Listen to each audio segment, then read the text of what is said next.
The very last paper in this session, please send me your bio and also let me know you are here.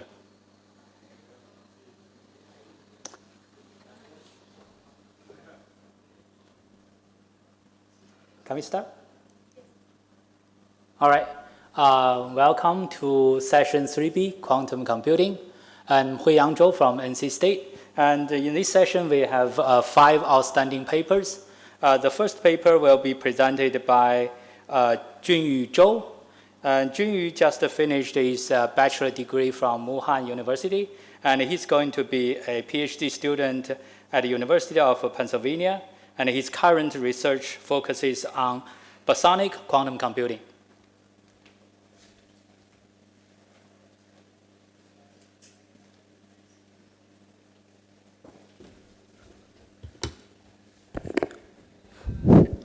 So thank you for the introduction. Hello everyone, my name is Junyu Zhou, and today is my first time to giving a presentation, and I am happy to share our work, Bosonic, a compiler optimization for the Bosonic quantum computing.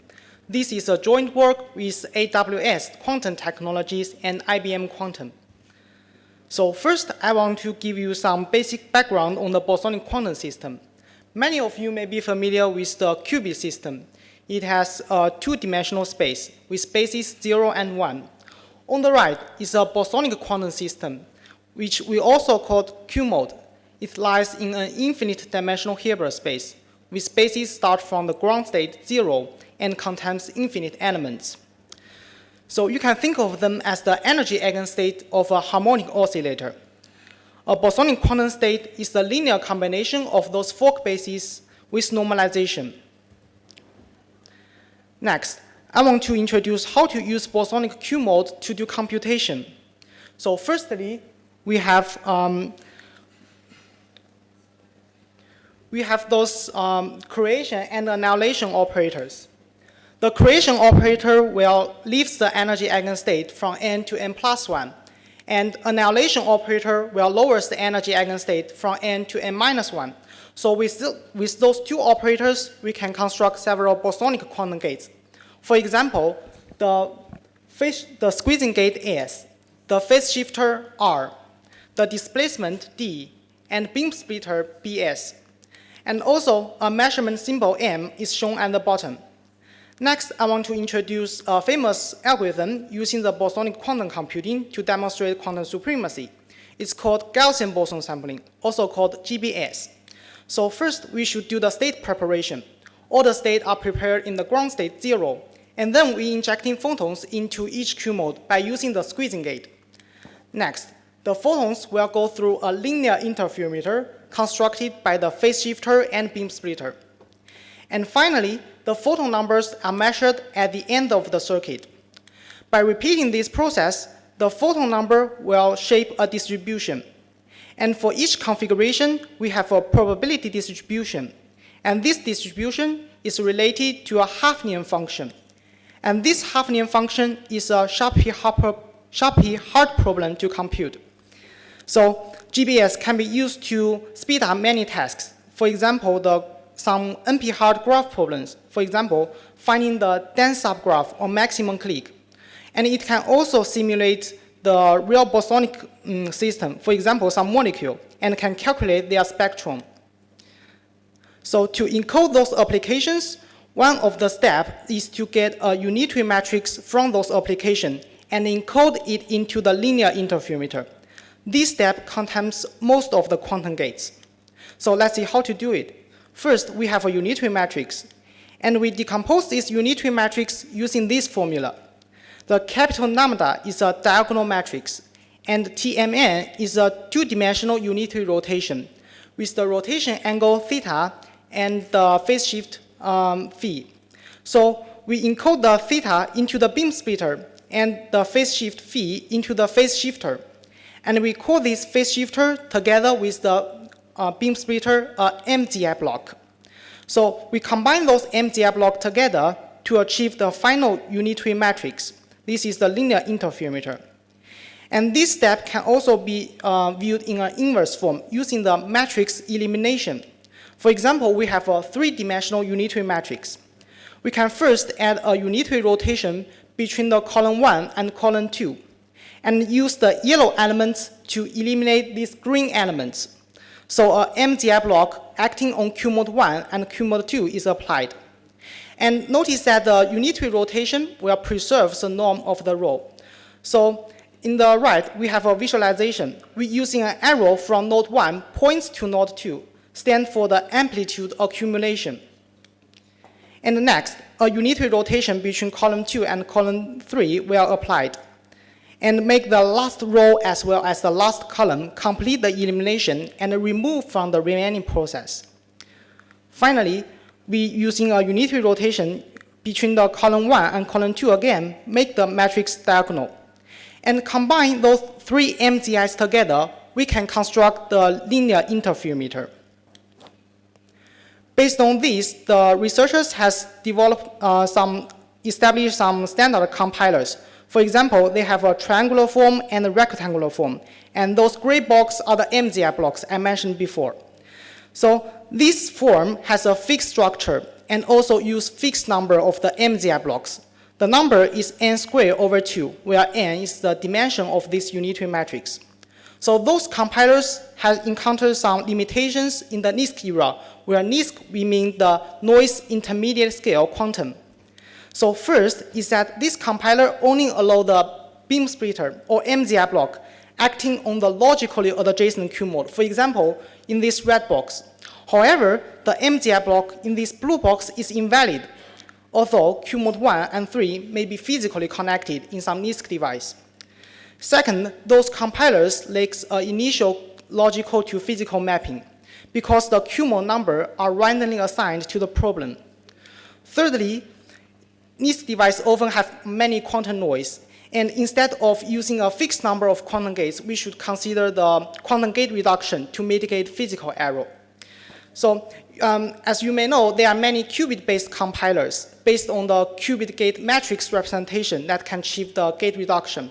However, those compilers cannot be directly applied to the bosonic scenario because each bosonic mode has an infinite dimension. So we need a unique bosonic compiler optimization. Next, I will talk about our optimization objectives. So our optimization goals are clear. First, we should consider the hardware structure of the NISQ device to give a high-level unitary representation and give a flexible quantum gate decomposition method. Second, we aim to find a good initial logical to physical Q mode mapping.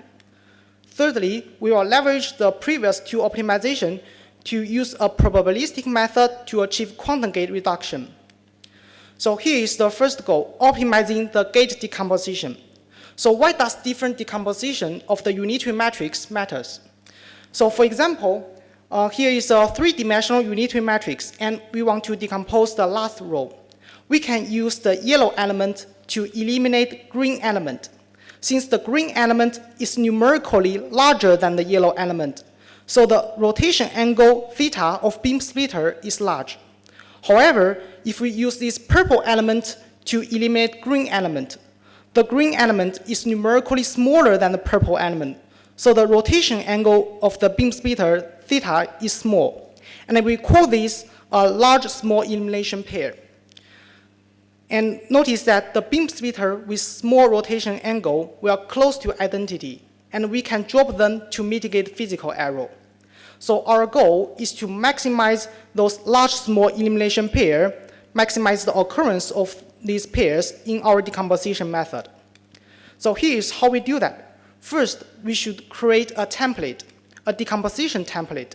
Here is an n-dimensional unitary matrix, and we want to decompose the last row according to those arrows. And we can summarize an elimination pattern using a three-row template. The row in the middle, we call it main path, and the other two rows, we call them branches. And we have highlighted the corresponding elements in the same color. Those arrows stand for how the elimination going, also stand for the amplitude accumulation. So as the elimination going, we will accumulate amplitude to the main path. So when we use main path element to eliminate a branches element, we will create a large-small elimination pair. And the second step is to feed this template into the NISC device. For example, a two-dimensional lattice. We feed it into a zigzag pattern. The red dots stand for the Q mode on main path, and blue dots stand for the Q mode on branches. And the third step is to select a sub-pattern, because the structure on the NISC device maybe have some Q mode redundant. We only need part of them. So this is the optimization of the gate decomposition. And next, I will come to the mapping optimization. So why does the Q mode mapping matters? As I mentioned before, we are using the amplitude accumulation to create a large-small elimination pair. However, if we initially put the large entry of a unitary matrix into the main path region and the numerically smaller entry into the branches region, we can further increase the probability that we give a large-small elimination pair and make it even larger.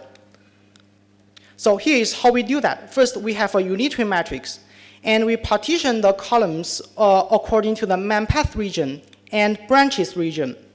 And next, we will calculate the norm in this orange region is a square norm.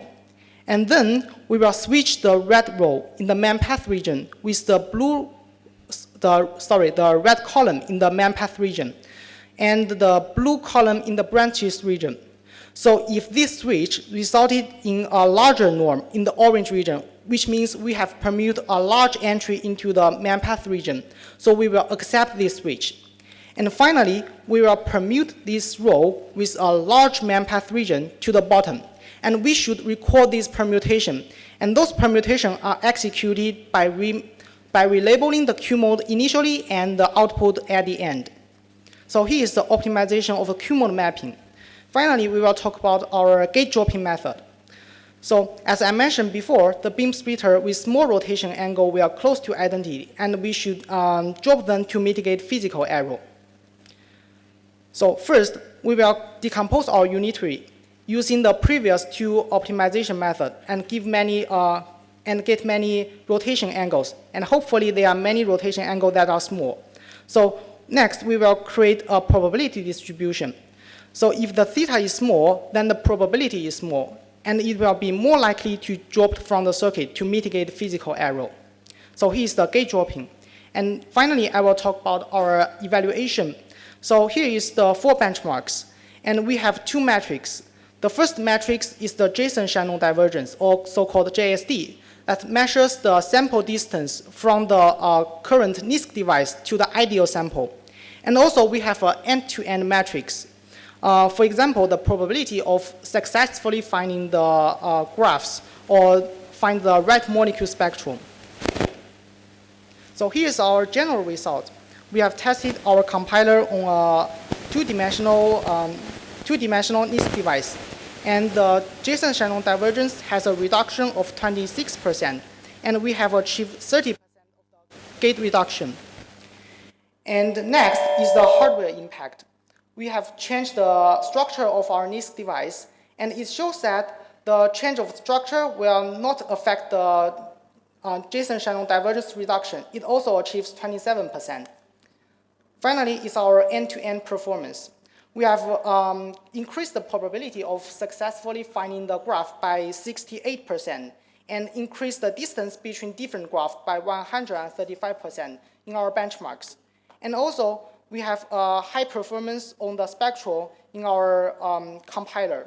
You can see that the spectral gating from the standard compiler has a huge shift. It's on the middle. And also, experiment result shows our compiler is scalable. For example, as the Q mode increase, our gate dropping ratio is approaching 27%. And also, for 500 Q mode problem, we only need less than 20 minutes to compile. So thank you for your listening. If you have any questions, please free to ask. And we have time for 1 or 2 questions.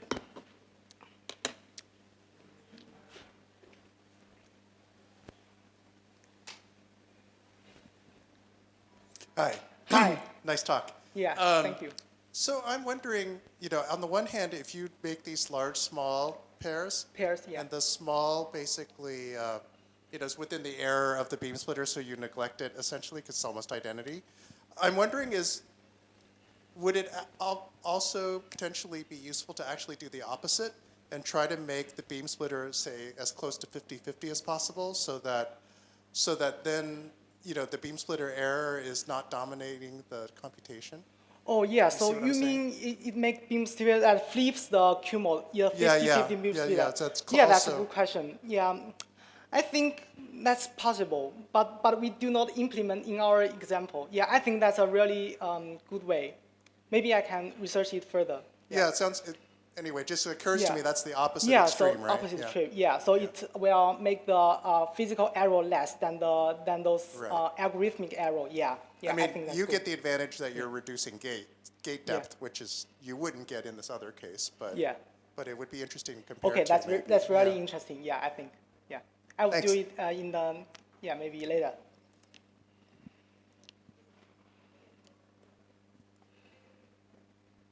Any other questions? Okay, so if not, let's thank our speaker again.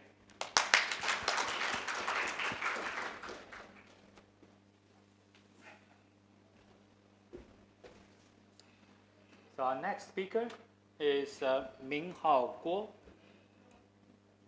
And he will present the paper Tetris. So Minghao is a first-year PhD student at Rutgers University. His research interests are quantum compilation and quantum architecture.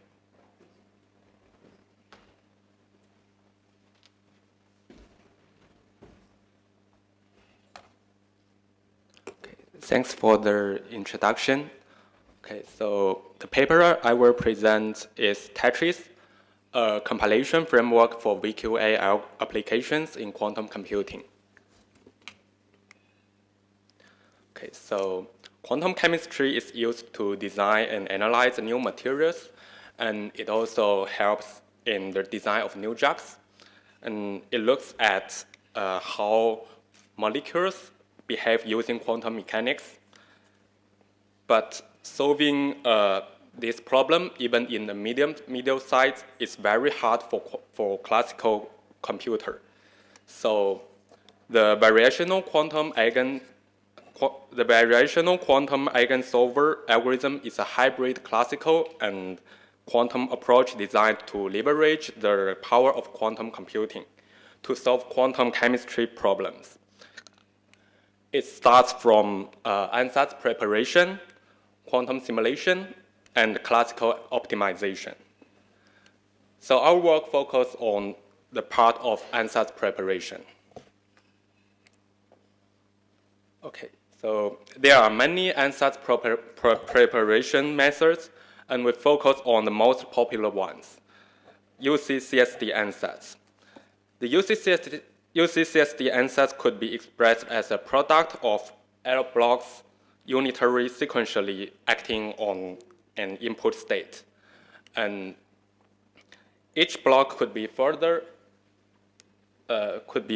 decomposed into a sequence of polystrings. And each block consisting of 4 poly operators, x, y, z, I. And here's an example of polystring.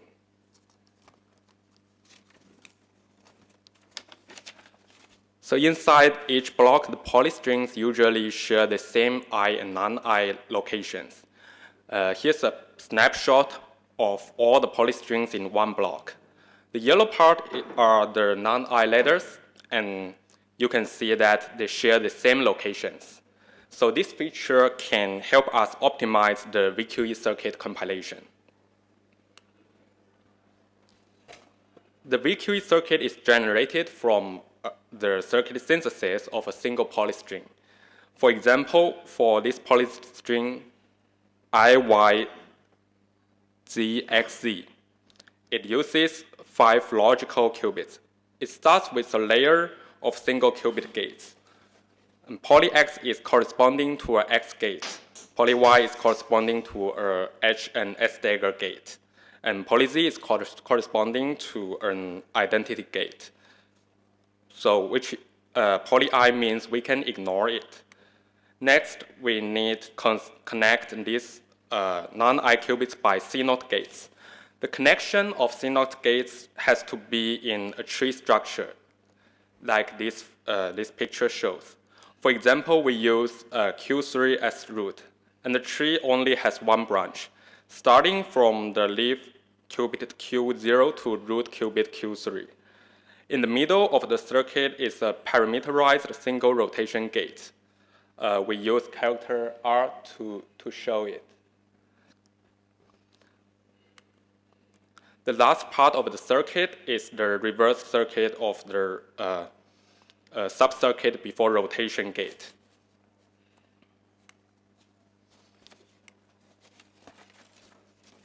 Okay, so the root selection in circuit synthesis is also flexible as long as the root qubit has a non-I operator on it. And the circuit synthesis is flexible as long as those non-I qubits are connected in a tree structure. So in this case, we have poly Z in qubit Q2 as the root, like this. This is the root. And these circuits are the same as long as the CNOT gates have tree structures. Okay, so with such flexibility, we can synthesize two similar polystrings together to make gate constellations. So for example, for these two polystrings ZZY and ZZI, there's no gate constellation in the knife synthesis. However, we can cancel two CNOT gates in alternative synthesis. And this gate cancellation comes from the common component from two polystrings. Because in quantum computing, two consecutive identical gates could be canceled without affecting the final circuit result. So the gate cancellation opportunity is so important. For example, for this given block of polystrings, the green part is the qubits that have the same letters for every polystring. So the green part is the cancelable part. For these 8 polystrings, we can have at least 28 gate cancellation from C poly operators. And also, there's another opportunity for optimization. It's the hardware-efficient circuit synthesis. For example, for this knife-synthesized circuit of polystring ZZZ, we want to execute it in this hardware as this qubit mapping. And each circle represents a physical qubit, and each edge represents where 2 qubit gate could be executed. The logical qubit to physical qubit mapping is already given. So we can see here the logical CNOT Q1, Q2 is not executable on this hardware. So we have to insert a swap gate to make logical Q0 close to Q2. And now the whole circuit is executable.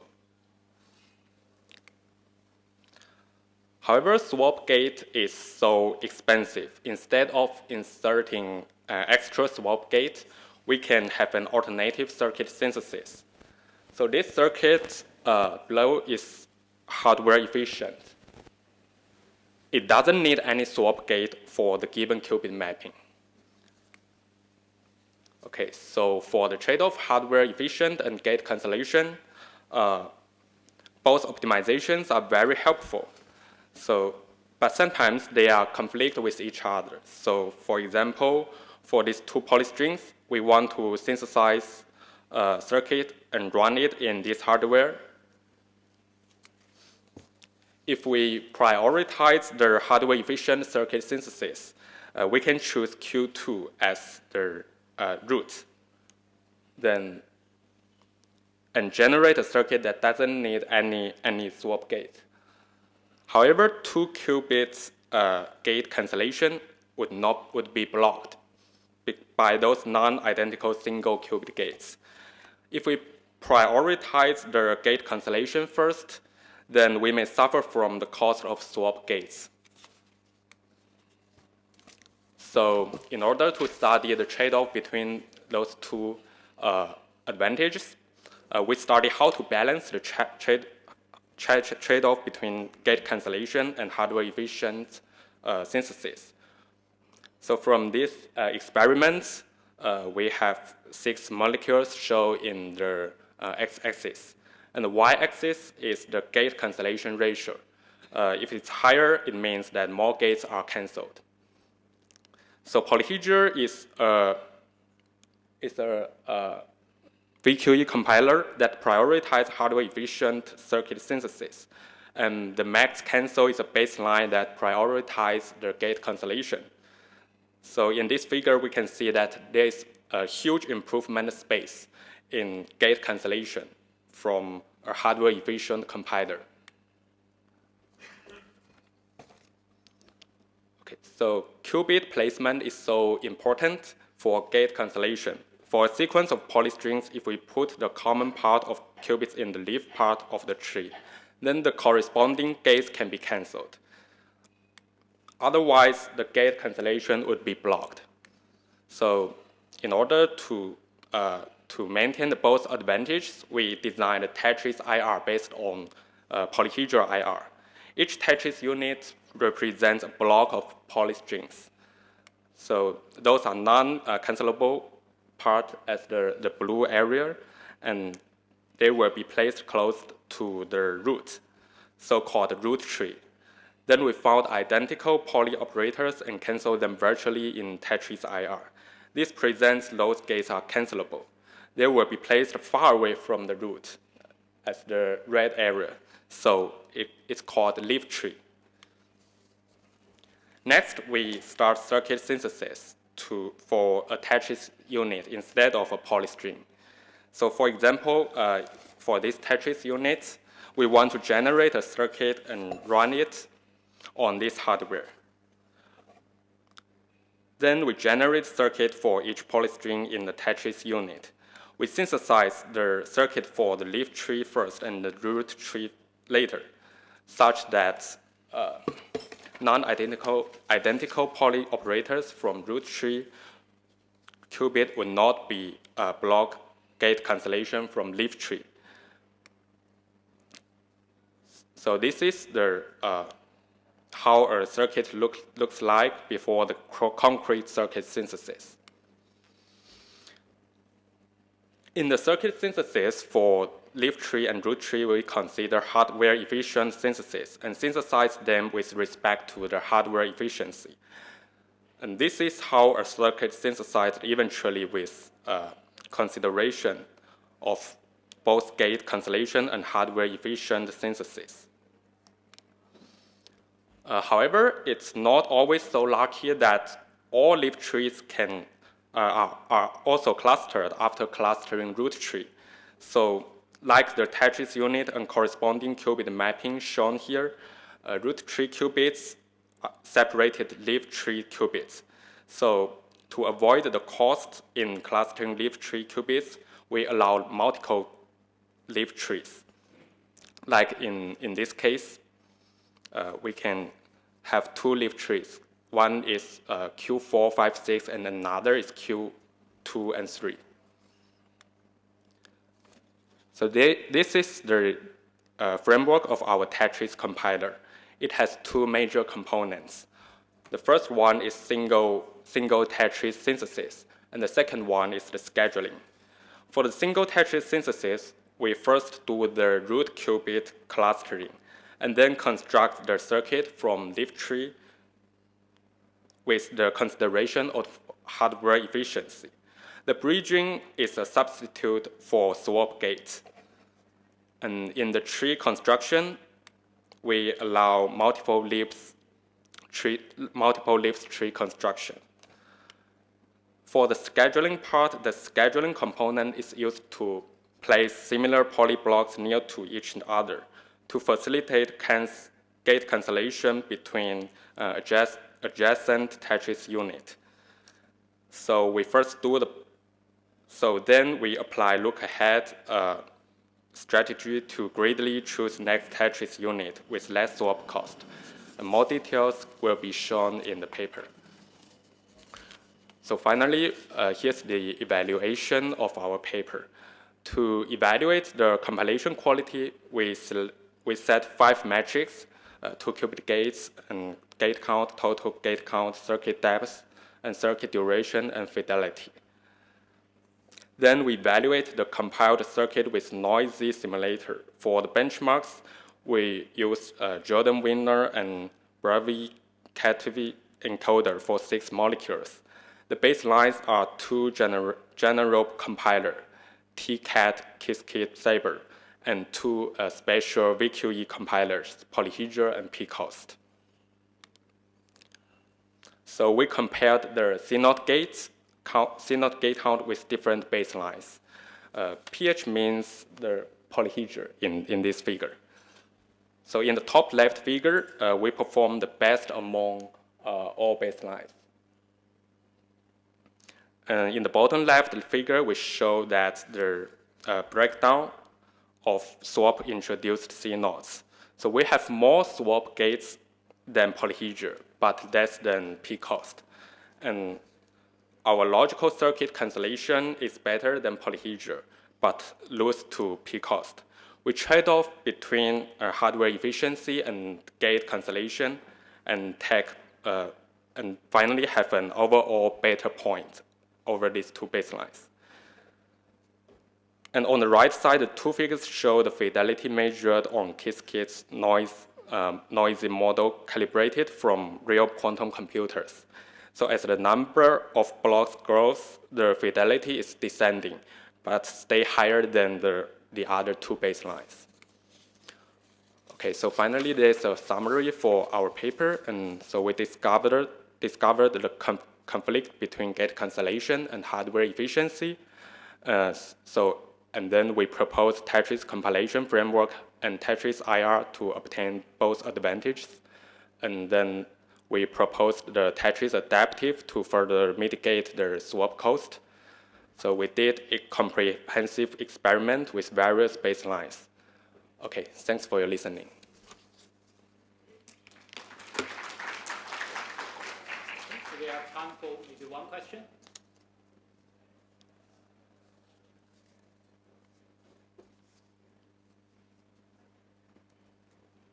Thanks for the great presentation. So it's great that you're using a UCCSD ansatz. I wanted to ask about the relevancy of fermion to qubit mappings in this. So I saw that you explored Jordan-Wigner and Brevy-Kitaev. Did you explore any of the other algorithmically enumerated fermion to qubit mappings which would be appropriate for hardware-specific settings?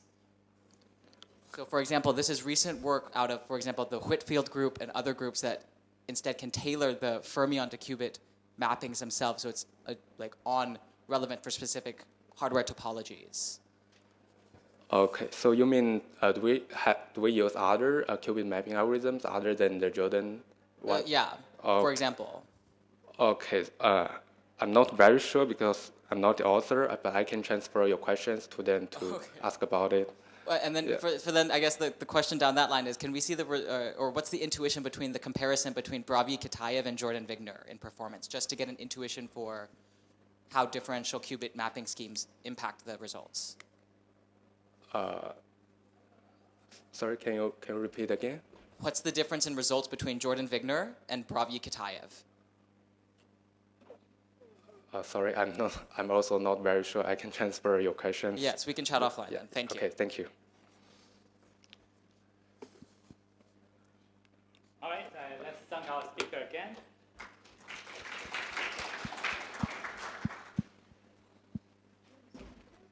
Okay, so our third paper will be presented by Professor Jason Cong.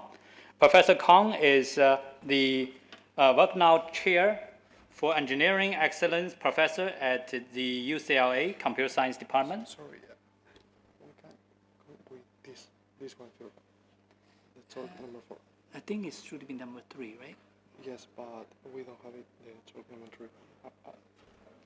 Yeah, I think he has some problems with presentation slide.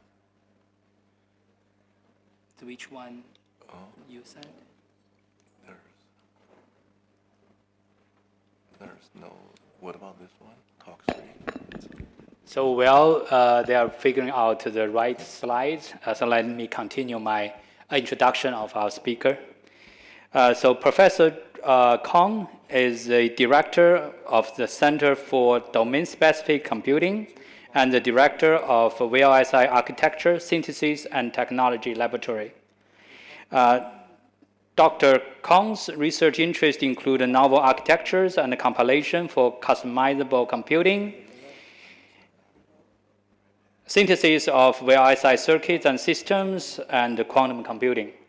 He has over 500 publications in these areas, including 18 Best Paper Awards and 4 papers in the FPGA and Reconfigurable Computing Hall of Fame.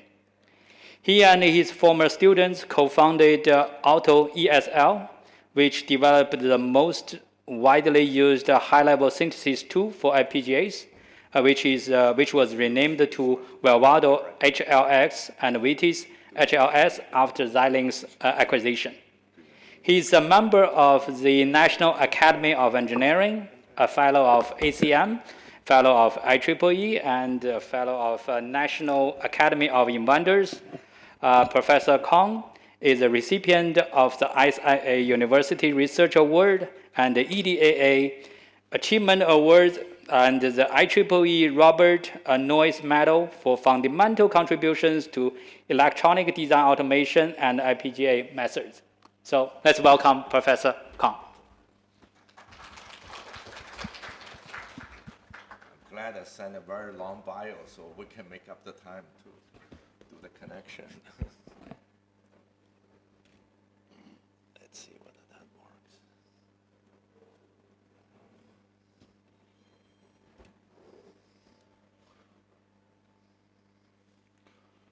Hold on a second. It's okay. I put in the screen. Okay. Not yet. Okay.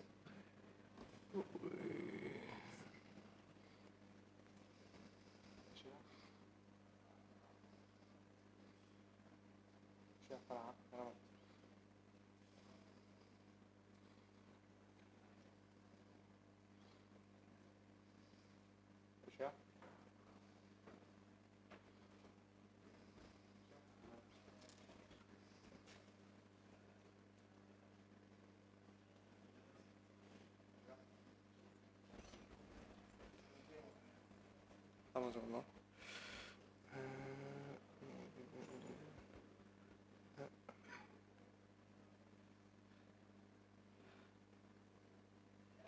I need to change.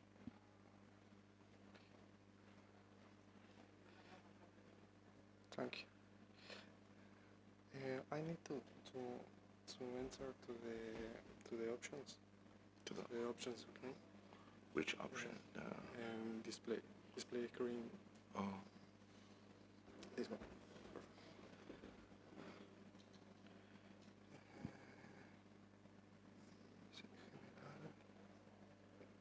Son cosas. Just display. This one.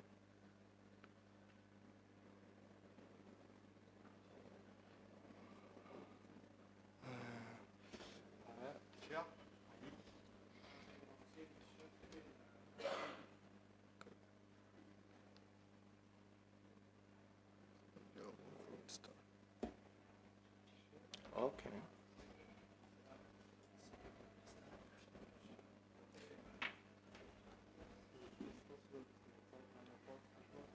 Yeah, maybe that's a better way. Let's switch the order. Let's do that. Yeah. Mm-hmm. Okay.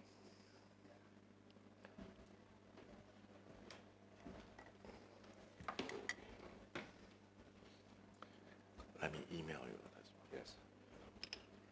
I guess due to the technical difficulty, so let's switch the order of presentation a little bit. Let's hold on for Professor Cong's presentation for the after this paper. So actually, the original order, the fourth paper, will be presented by Kevin. Okay, so again, we have some additional setup needed to be done.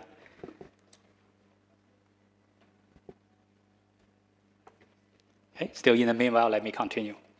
So Kevin Krsulich,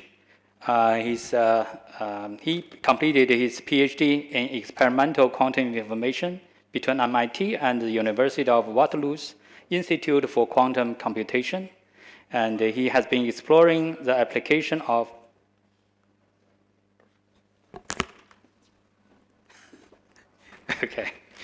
He has been exploring the application of novel control techniques in quantum information to several demonstrations in condensed matter physics. Kevin joined IBM Quantum in 2018. He has predominantly worked on the development of both program and system-level compilers and the discovery of novel quantum circuit compilation techniques. Yeah, please. All right, thanks all. I am Kevin Krsulich, and I'm excited to be here today to talk with you about some work that myself and a handful of colleagues new techniques for the automated suppression of correlated coherent noise in modern quantum computers.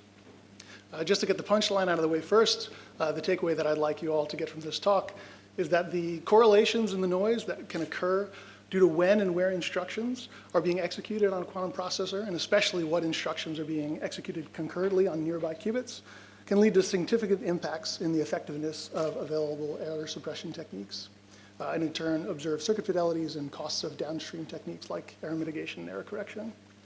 So in this paper, we endeavored to turn that to our favor through the process of quantum circuit compilation. But to take a step back, one of the foremost challenges in the effective scaling of quantum computation is the ability to overcome and avoid the impact of noise such that we're still able to perform useful computation. Fortunately, we have many tools and techniques at our disposal that have been developed over the course of, at this point, several decades, that we can group into three categories according to how they scale with problem size. So first, we have error suppression, techniques like improved gate calibrations, optimal control, refocusing sequences, and dynamic decoupling, which are effectively constant costs in terms of program size, integrated only at device calibration and compilation time. Error mitigation techniques like probabilistic error cancellation, PEC, sample over many circuit realizations and utilize result post-processing to effectively, in aggregate, construct inverses of learned device noise channels, allowing for unbiased calculations of expectation values, but at a cost of exponential sampling overhead. And then lastly, error correction utilizes redundant encodings of quantum information across many physical qubits and fingerprint syndrome checks to enable fault-tolerant quantum computation in the presence of noise, and comes with favorable polynomial scaling in terms of problem size, but with high thresholds for gate fidelities and device control capabilities. So as written, these three categories look sort of clearly separated and quite independent, but the reality is very much not the case. Applications of techniques from across these categories can be applied in tandem to great effect, with the benefit that improvements at one layer often drive down the cost and drive up the performance of techniques elsewhere. So for instance, improvements in error suppression can have dramatic impact in driving down this exponential overhead of error mitigation. We know that the sampling cost of PEC grows exponentially with the circuit size, but the base of that exponential is determined by the overall circuit noise. So even moderate improvements in error suppression can lead to outside reductions in error mitigation costs. And so in this work, we focused on the effective suppression of a class of errors, coherent errors, and especially those that occur in correlation between a collection of qubits. Coherent errors are known to be especially detrimental for large-scale quantum computing, but are often characterizable through both experimentation and theoretical understanding of the device physics, and in principle are reversible through coherent control. In this work, we consider single qubit Z errors and two qubit ZZ errors, which are common sources of errors on IBM's fixed frequency transmon devices. We focus on two techniques for achieving coherent control. First, dynamic decoupling, a well-established technique where, informed by the device Hamiltonian, idle qubits can have pulses inserted at specific times, such that the overall evolution due to some undesired term in your system Hamiltonian can be averaged to zero across a given time period. And a technique we introduce here called error compensation, which relies on the fact that some device noise sources are both well characterized and stable in time, such that an effective inverse of the device noise can be calculated ahead of time and inserted as a correction within the circuit. While these approaches are well understood and have natural extensions to multiple qubits, we make the case that consideration of the context in which these techniques will be applied is central to their effectiveness, as we'll see with an example. So here we consider the case of applying dynamic decoupling on an idle qubit, which is adjacent on a device to a qubit pair executing an echoed cross-resonance gate, or ECR for short. The ECR is locally equivalent to a CNOT gate and is the mechanism on many current IBM devices for executing 2-qubit entangling gates. By construction, this ECR gate includes a built-in refocusing sequence on its control qubit via an X gate, dividing 2 applications of the cross-resonance tone. This means that if I try to insert the simplest possible dynamic decoupling sequence that requires the fewest possible pulses on this idle qubit, by inserting this X pulse, these 2 refocusing pulses align in time, and while I'm still able to refocus single qubit Z errors on both qubits, I lose the ability to refocus the 2-qubit ZZ interaction because I've effectively flipped the sign of my interaction Hamiltonian twice, and so in aggregate I haven't done anything at all. That's shown here on the right-hand side by this green line measuring preserved fidelity in an error amplification experiment, which clearly performs better than the unsuppressed case here in blue, but still shows oscillations consistent with unsuppressed coherent noise. However, by moving to a staggered dynamic decoupling sequence, we're able to effectively suppress both Z and ZZ noise, as shown here in orange. A similar consideration is needed for the spectator of ECR target qubits, which themselves internally make use of another coherent control technique, a rotary echo, which makes them both Z and ZZ suppression compatible with the aligned DD case, and thus not the staggered. So in this work, to encapsulate these features, we define a notion of circuit context, both spatial and temporal, to define where in the device instructions are executed and which instructions are being executed concurrently on neighboring qubits, and show that this context significantly impacts the effectiveness of these error suppression techniques in practice.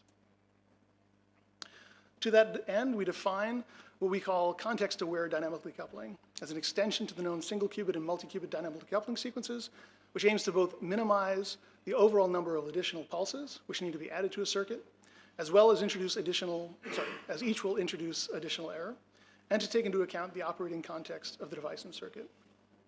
We utilize a ladder of sequences, shown here on the right-hand side, as known as the Walsh-Hadamard sequences, all of which have the properties shown above of having balanced parity of single-qubit Z-phase accumulation over time, and thus the ability to refocus single-qubit Z errors, but which have the added benefit that any pair of Walsh-Hadamard sequences, when applied in parallel, also balances the ZZ evolution, which can be seen here by looking at the balancing of parity of shading areas between any 2 rows. Our paper introduces a compilation method which solves the problem of assigning DD sequences to the idle regions of a circuit through constrained graph coloring, with the goal of assigning the lowest possible Walsh-Hadamard sequence to each idling qubit, subject to the constraint that neighboring qubits use different Walsh-Hadamard sequences, and that in some cases, constraints are pre-applied according to the participation of neighboring gates in 2-qubit gates. For example, the ECR control here being effectively pre-colored orange. As mentioned before, we also have error compensation as a tool in our suppression toolkit, and so it too should get a context-aware variant, which we call context-aware error compensation. CAEC can be valuable in cases where dynamic decoupling cannot be readily applied, for instance, between 2 adjacent qubits, both of which are actively serving as the control of an ECR operation, or during dynamic circuits where application of control pulses may be limited by timing constraints or indeterminacy of the control electronics. Like dynamic decoupling, error compensation can often be applied without additional overhead in circuit depth, but further can often be applied without additional gates whatsoever by absorbing the calculated correction into neighboring operations.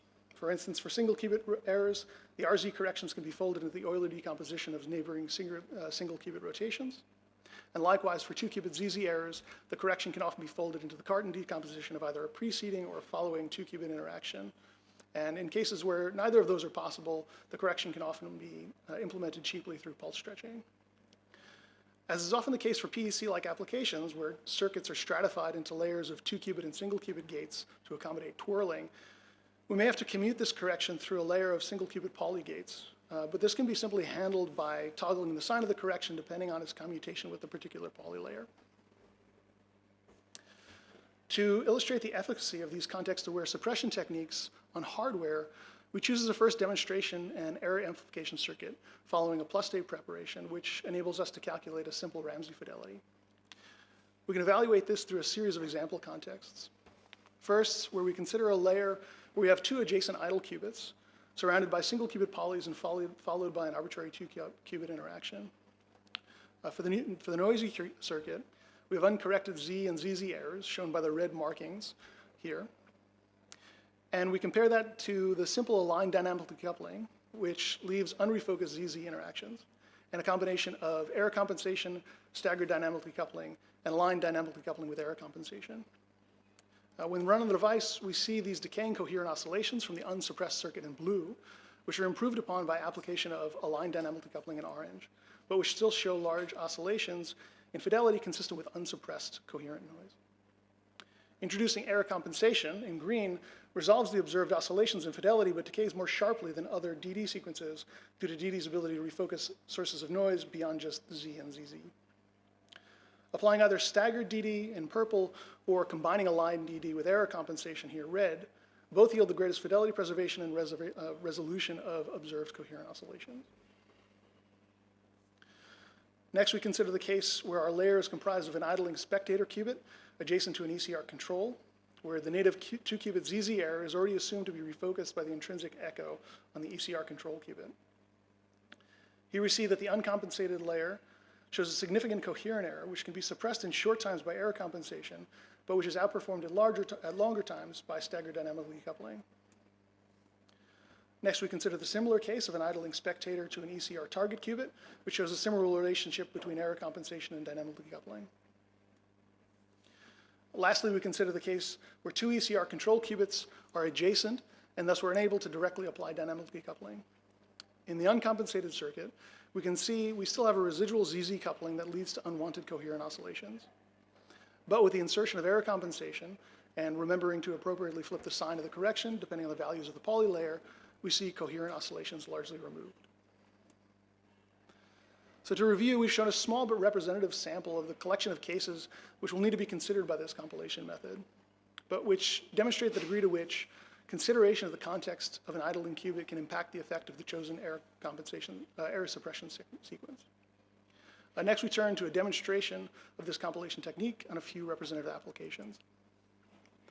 First, we consider the Floquet time evolution of a 1D Ising chain across 6 qubits.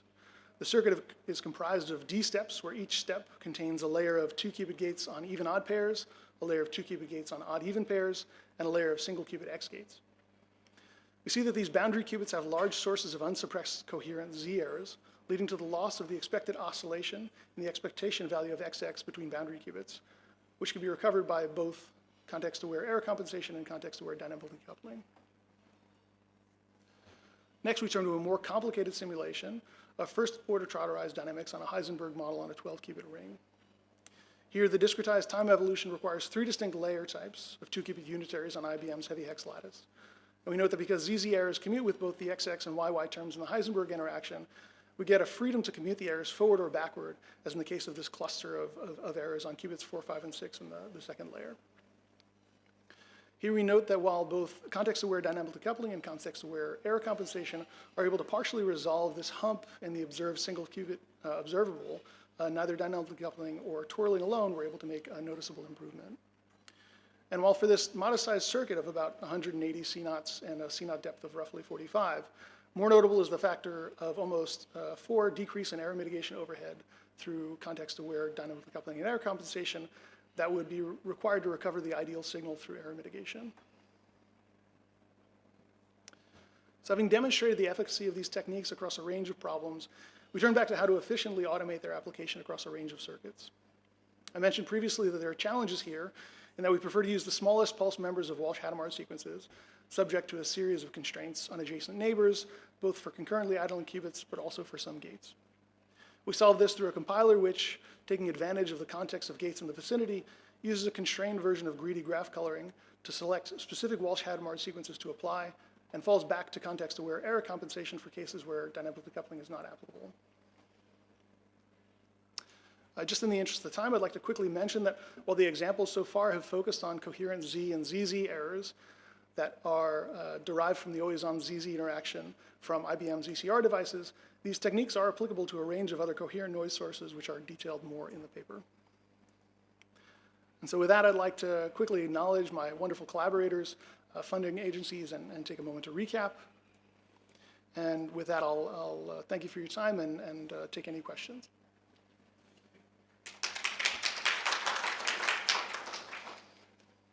Two questions?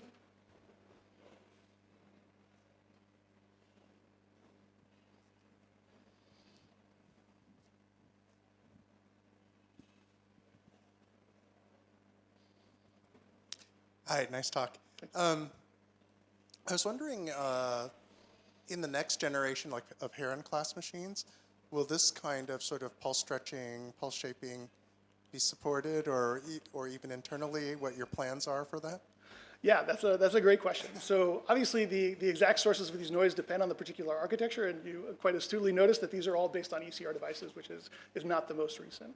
So with the Heron architecture, there will be similar sources of noise that will come up in one of the cases mentioned here, where you can get potentially next nearest neighbor, depending on frequency collisions of the first and second transitions of next nearest neighboring qubits. So there may be cases where these types of errors still occur, and exactly how we'll be able to take advantage of that noise to compile it away effectively is something that we're still working on internally. How that's exposed publicly and how we work on that internally, I think, is still being worked out.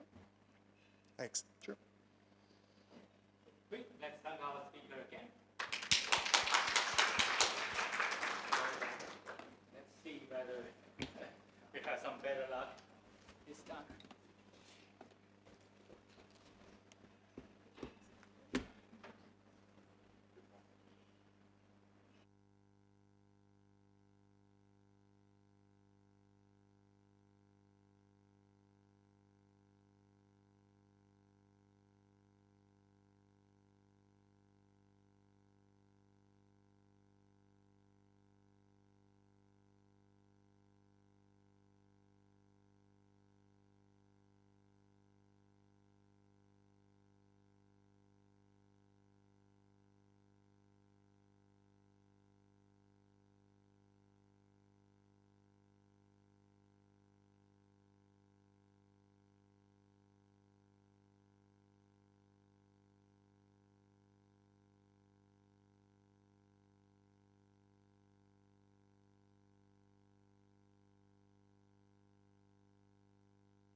All right, so there's an advantage. I will be giving 2 talks in the session. Now it goes back into back. You don't have to stand out for the introduction.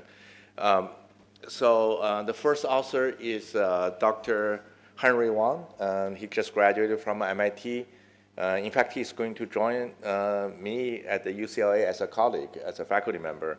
Unfortunately, he cannot make the trip, so I'll be presenting the paper. I'm the co-author, but also this is a joint work with CMU, Cornell, the ASU, and UT Austin, in addition to MIT.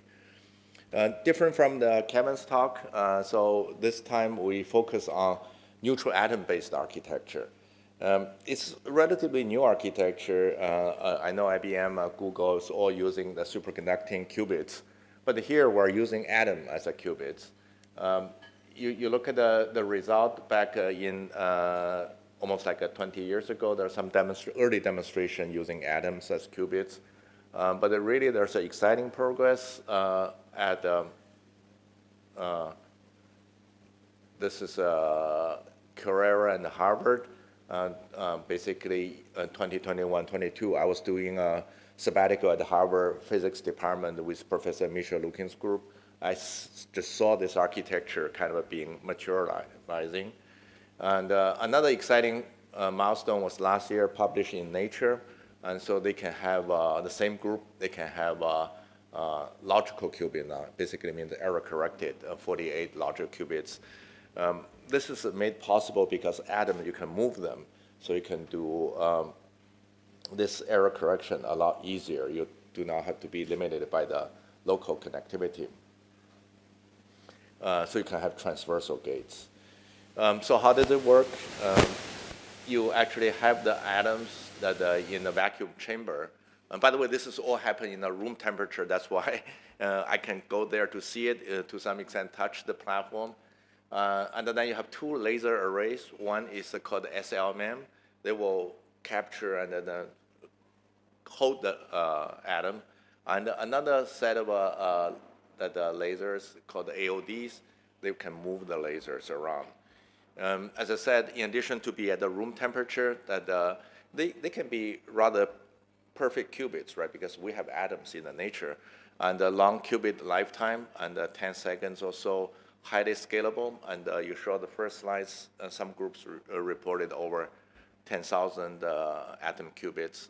And to me, someone who worked on FPGA for a long time, this architecture is wonderful because it's reconfigurable. You can change who is your neighbor to change the connectivity. However, there's a question is that how do we compile application to such a architecture? There's some early work, for example, I saw Fred early on at, in a session, I hope he's still here, that his group looked at some of these compilation problems for the fixed architecture. Fixed architecture, you can reuse some of the tool chain we have because if the atom doesn't move, then there's a neighborhood where you can have interactions. So we started looking at this movable atom architecture after that collaborated with the Howard group. So the ISCA' and the more recent ones. Excuse me. At that time, it was less than 100 items. So we were using SMT and other techniques. So that seems to be sufficient. But the physicists actually moving very fast progress. Now it's over, well over a few hundred and goes towards thousands in that range. So we need to actually come up with some solution. Just to illustrate how does it work, and you have actually one fixed array. You can have one or multiple other movable arrays. So if you move one array on top of another array, they are close enough, and then you can shine a laser, and then this is where the 2 qubit gates can actually can happen, right? And then you can move another array and shine a laser, they can actually interact. So that's why I call that field programmable qubit array, because the connectivity can change over the time. So the goal of this paper is to figure out how do we decide when to move, where to move, and when to do the laser shining. And also we want to provide some architecture insight of what's the sources, what are the sources of errors, and then some of the hardware settings to optimize. So the mapper has, or compiler has 3 steps. One is to figure out which qubit array you should go to, and then which item you should be there in that particular qubit array, and then how do we do the routing, in a sense, is to maximize the parallel interaction. Let's talk about the first step, is that you want to figure out which array to go to. Assuming that we have 3 arrays, that there's one array here, another array, different colors. So you can think about in the first array, it can connect to any other arrays because they can all move on top of it, right? And the same thing that here for the second array, it can interact with any of the atoms in the other 2 arrays. So really, it's like a multi-part graphs, part graphs that each one can interact with anything in all other arrays. So with this in mind, so the question is that how do we formulate the problem? So if you have your circuit diagrams that are coming from here, and the edges tell us that the interactions they will have, and the number of times you need to execute the interaction between these 2 qubits. So really, we want to maximize the cut, because then each cut, let's say you have 3 arrays, or cut it in 3 parts. So these gates goes among them will be maximized. So this is an ideal case because 0 and 5 goes to one array, 1 and 4 go to another array. This go to another array. You can see 0, 1, Q0, Q1, Q0, Q2. They can all implement it by proper movement. So that's actually one way of doing that. I will not go into the detail, but there will be a poster, and also there are papers. And within the same array, and we want to minimize the kind of a restriction. So we want to place them in a diagonal fashion, and also we want to somehow load balancing the whole arrangement. So we actually have this kind of a space fitting curves we follow to do the mapping. And finally, when we consider the interaction between different arrays, so for example, if I have a set of qubits on a diagonal on this array, I want to find out who interact with them the most on the diagonal of the other array, because when I move over, and then they overlap, that they can have the most of connections. Now, finally, we come out, after this arrangement, we come out to routing. The routing, you have to figure out that there are some parallel executions is possible. So what are the possibilities? What are the constraints? So here, one type of consideration you have. For example, you want to consider these three pair of the qubits. They want to interact simultaneously. That's what you want. But you have to avoid any side effect. If you execute these three all together, so you have to move them to on top of each other, so those three pairs, which is fine because these three pairs are on top of each other. You can execute. But look, there's also another pair which is next to each other, which is not something you want to execute. So this actually will be an infeasible move, right? Because you create another gate which is not intended. So what do we do? So you have to avoid that. Another situation you want to avoid is that the laser beams, they don't want to cross each other. So if you want to execute these two pairs, did you see I have to flip that cross two rows? So that's not accepted. So this is something that we have to avoid in the parallel router. So this is actually considered in the routing algorithm. We want to execute as many as possible, but without violating this constraint. We can execute a maximum subset, and then we come back and we execute another maximum subset until everything's being executed. So let's talk about some evaluation result. So first, what are the sources of errors? You can have a 1 qubit gate errors, 2 qubit gate errors, and the movement cause some errors, and also atom transfer when you go from one array to another array that will cause errors. For the movement error, you can further break it down into the heating errors. If you move them, you create some heat, there's errors. Cooling overhead, if you have the heating, they have to cool them down. And then you move them very fast, you can lose the atom. So that's a source of error. Additional decoherence if you execute for a long time. This is already much, much more kind of significantly longer than other devices, but still there's a limit, right? So in the order of seconds. First, talk about the scalability. Why do we need another work when we have some of the prior work? The solver-based approach actually was based on our collaboration between UCLA and Harvard. It was okay to go all the way to about 100 qubits, but after that, because solver's complexity grows exponentially using SMT or SAT, so that's not giving us a result. So this new approach, we divided into 3 stages, and the scales very well. That you can see even up to 1,000 qubits is in the order of hundreds of seconds, right? That basically a few minutes you can get the result. So that actually matches the progress in the hardware world. And it loses a little bit of fidelity, but it's not too much. It's about 95% of what we actually achieved using solver-based approach.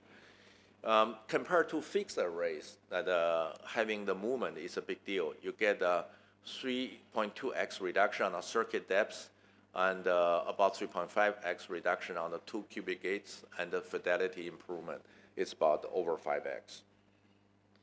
So we talk about the different sources of errors.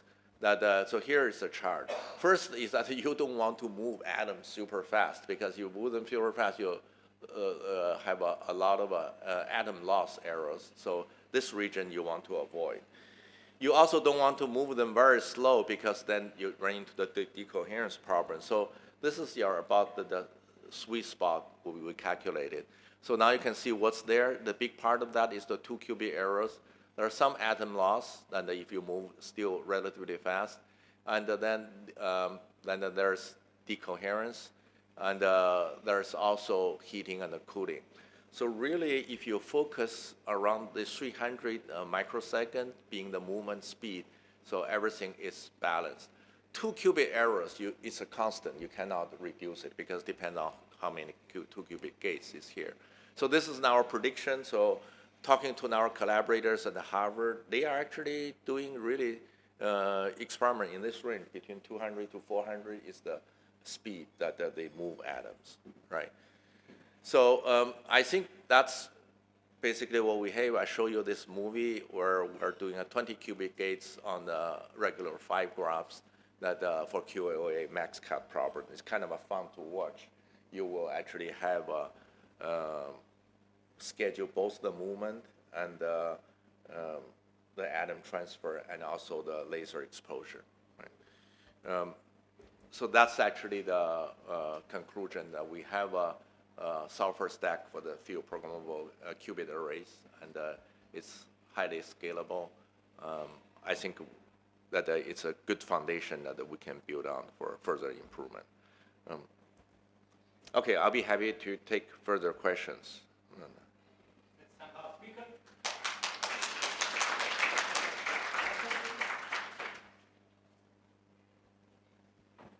Hi, thank you for the great talk. I was curious if in your error models you consider errors on idle qubits during the global Rydberg pulse. So even though they're not undergoing a 2-qubit gate, the idle qubits might still be excited to the Rydberg state and undergo decoherence. Was this included in the error models? If I understand correctly, you are asking if 1-qubit gate is a significant source of error? No, during the 2-qubit gates, you're doing a global pulse, right? And so even if there's no like neighbor next to an atom, that atom might still be excited to the Rydberg state, and it would still undergo a decoherence process proportional to that coherence time. So I was wondering if that was included in the error models. Yeah, but if atoms are not close to each other, there's really no danger for them to have an error, because they will be in a very, so for the 2-qubit gates to work, you first excite them to one stage, and then you go through another transition. If you don't excite them, they will actually at a very natural position, so it's actually very stable. Yeah, I guess then my question is, are you assuming a global pulse for the Rydberg, or is it addressable to each pair? Yeah. If you want to make it addressable to each pair, there's a significant advantage, but we talked to our collaborators. That's going to be very expensive to build. You probably introduce a whole bunch of other that unreliable parts in doing that. I think that right now, given so many atoms, really the most reliable way is to use a global laser to deal with that. We haven't seen really convincing experiments to show otherwise. So as a computer architect, I like to see that. We can control which pair that to be executed. Okay, thank you.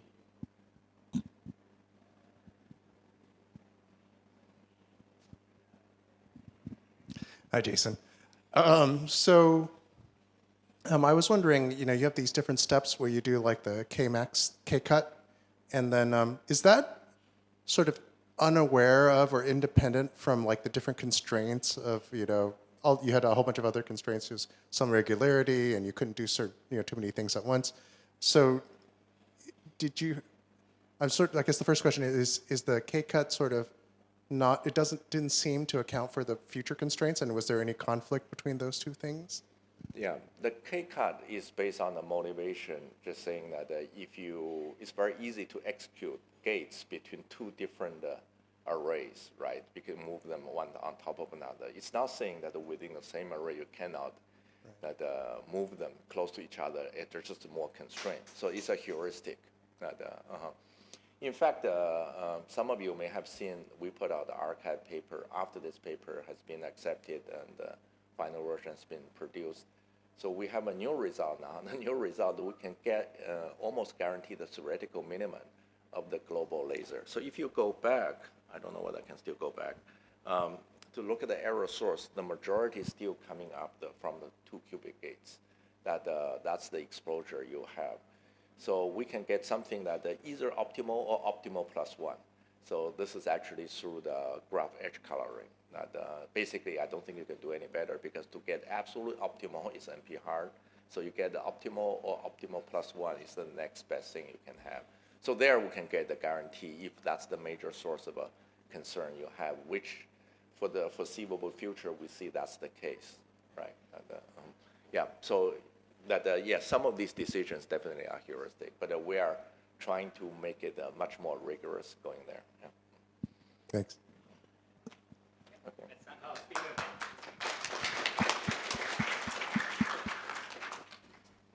We have to bring up another one. So our last speaker cannot make it, but they sent out the slides and presentations before, right? So here we are going to play them. Is that the case? I will present that. You will present? Yeah. Oh, all right. Okay. Okay. Yes, this one or is the Perfect, this one. Yeah.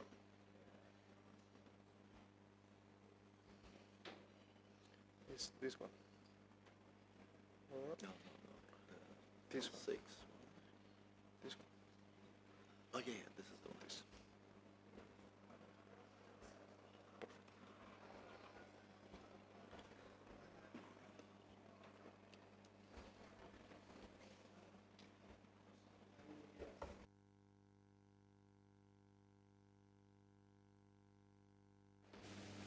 All right, great.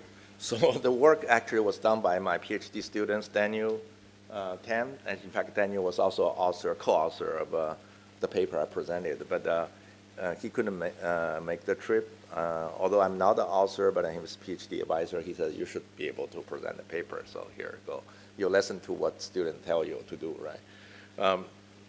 So this is somewhat different now, that I think every paper in the session so far is in a NICS region, that basically is intermediate, noisy intermediate regime. So here we want to do fault-tolerant computing.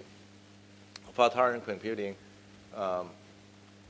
that give you a quick overview. For example, here we're back in talking about the superconducting technologies. You do have this nearest neighbor kind of architecture. Probably the most popular way and still the most practical way to do fault-tolerant computing is using surface code, although there's some very exciting progress in that quantum LPDC code, but I haven't seen that being all integrated into the computation process yet. So this, with surface code, we know a way of doing fault-tolerant computation, although it's not totally efficient because the code density, right? So you actually have that all the error corrections that so you have the data qubits and ancillary qubits. So this will encode one logical qubits, and then you have multiple logical qubits. I will now show it. I will just show it as one dot later on. I will now show all the ancillary qubits. Also, if you want to do error correction, it's not going to just execute it once. In fact, you're going to execute D steps.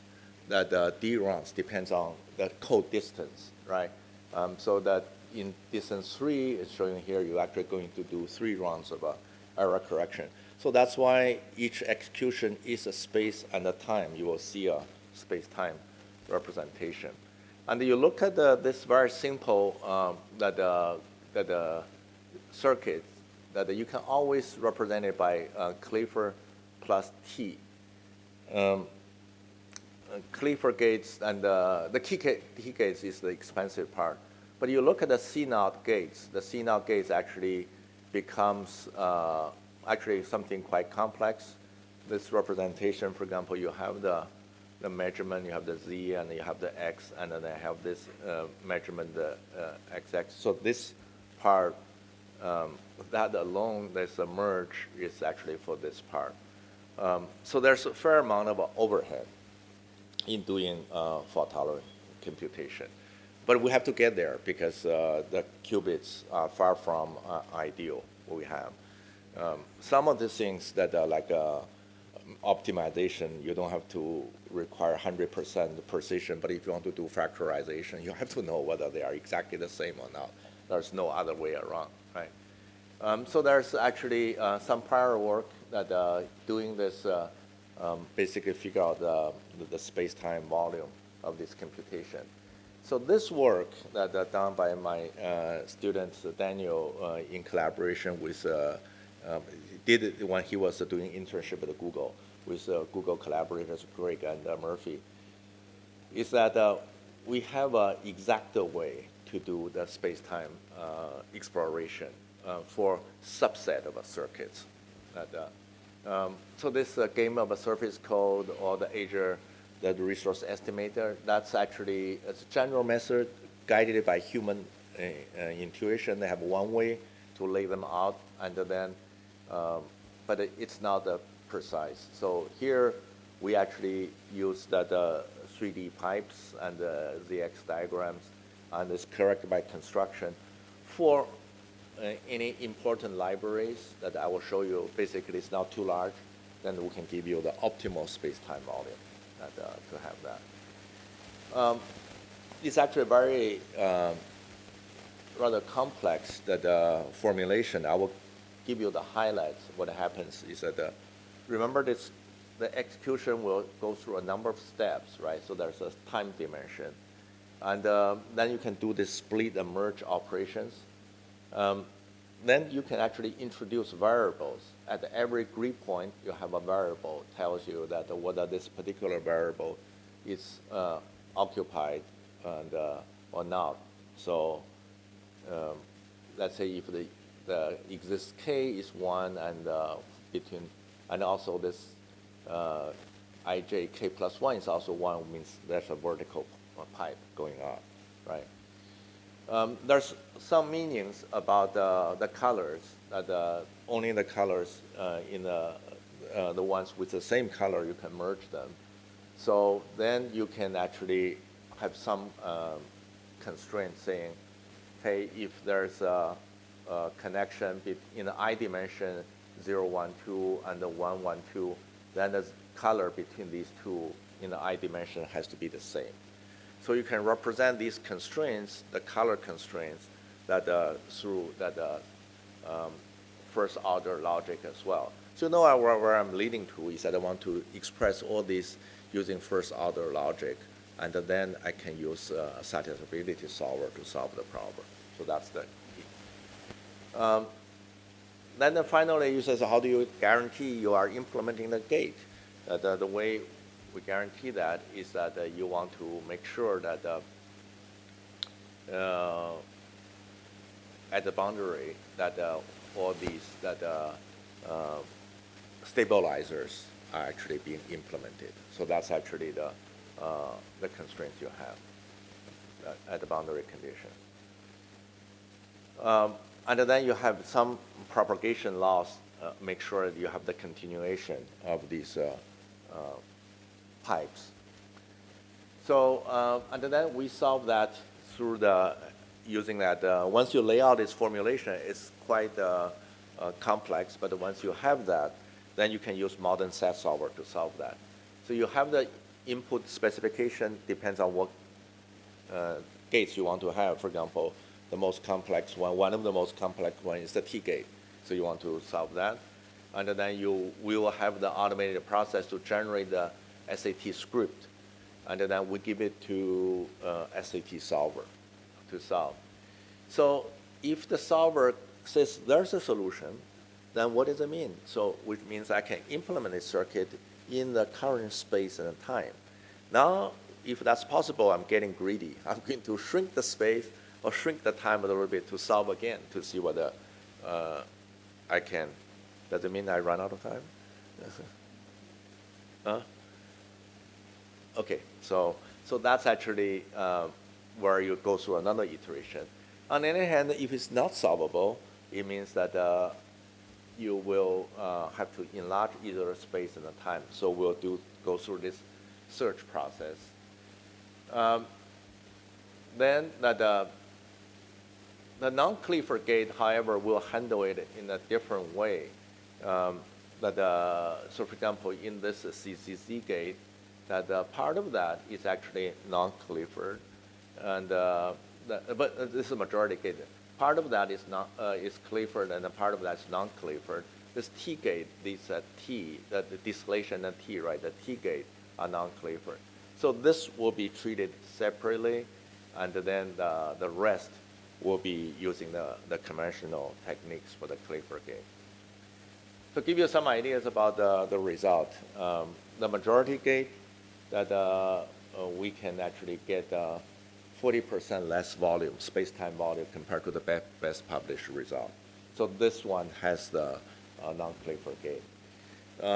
The T factory after distillation, and this is actually important for tolerant computing, with 15-to-1 distillation. By the way, some of these are all manual results, highly optimized. So this is actually, we can go to 176 to 162. That's 8% reduction. So these are your library building components. And then under some of the different assumptions that, in fact, there's an even larger percentage reduction, 18%, that 121 to 99. So that's actually what we can achieve with this method. So in summary, I think where we have a specification for this lattice surgery subroutines, that the way we achieve that is we encode the representation through binary variables, and then we can solve it using set solvers. Because set solver is a complete solution in a way we guarantee optimal layout synthesis. Optimal in a sense is that we have to make the assumption that every qubit has the same code distance. There are some work that I think is more advanced, assuming that different qubits can have different encoding distance. That's another story. Somehow this one. Is this the connector? I don't know.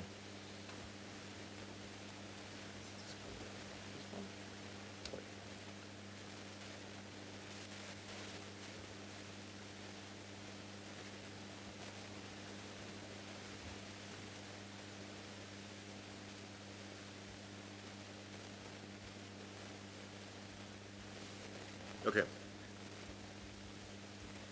Oops. Somehow one will get to one particular point. We're talking about error correction.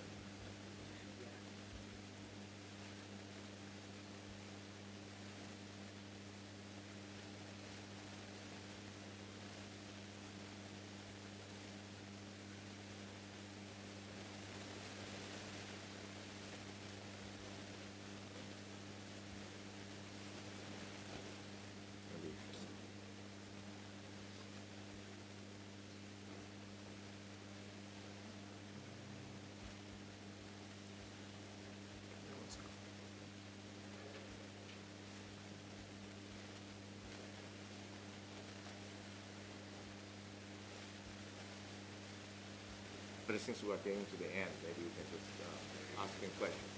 Exactly, yeah. So I think we cover most of them. Maybe it's time for people to ask questions. Right. I think, yeah, questions are welcome.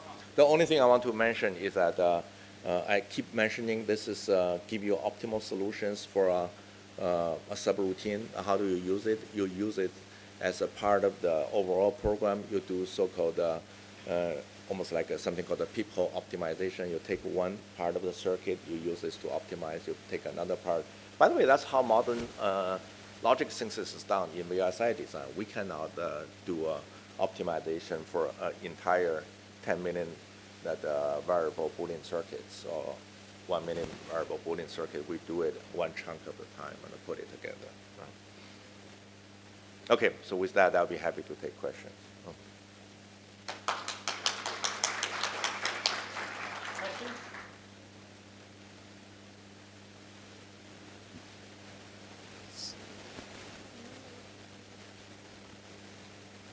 So I was wondering what the limitation, like what's the scale of problem you can solve for a subroutine? It sort of looks like the number of qubits times the number of time steps or something like that, and some constraints, like how many variables in the SAT solver you can handle. Yeah, so that's, it all gets into the capability of the SAT solvers. I think in our case, with using the Z3 solver, we actually use it for layout synthesis as well for kind of a NISC applications where we have a fair amount of experience. The range can vary a lot, depends how you encode your problems and whether you are doing incremental solving or not, and also a number of factors. But I think, for example, the 15-to-1 distillation for T-gate is probably the largest example it has shown. It actually worked out well. So something of that scale can be handled. What does that seem like?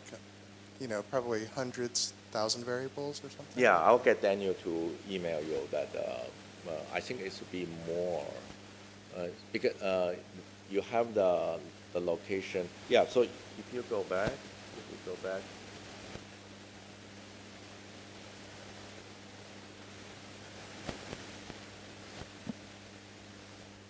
I remember volume is about less than 200, which means that among all these 3 points, we'll have variables, right?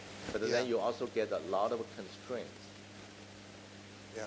Yeah, so that you have and then you have intermediate variables in dealing with that. Yeah, for example, because these are the 3 points, you also have colors for all the different, right? So I think can easily get into the range of probably close to 1,000 variables, I would assume. Like that. So that's something can be solved, but I don't have direct data to say beyond that how easy or how difficult it is to solve. Thanks.